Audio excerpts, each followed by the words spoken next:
अगं दीदी दीदी माझं ऐक की. काय रे काय झालं? हे बघ मला बघायला पाहुणे या लागल्यात.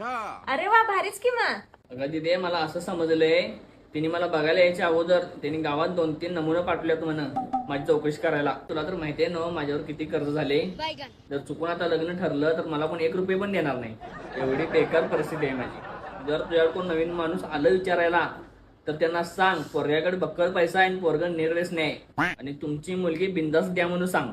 बरोबर दिदी जातो मी. मला आशीर्वाद दे. माझं लग्न एवढं ठरवते. मावशी तुम्ही कोण हो? तुम्हाला पहिल्यांदाच बघितलं या घरात. अरे त्याने आताच आल्यात. मला काहीतरी विचारणार होते त्याने तेवढ्यातच तू आलास. बोला की मावशी विचारा की काय विचारणार आहे. आता काय मला विचारायची गरज नाही. मला आता सगळे उत्तरे मिळाले. कसली उत्तर हो आणि कोण आहे सा तुम्ही?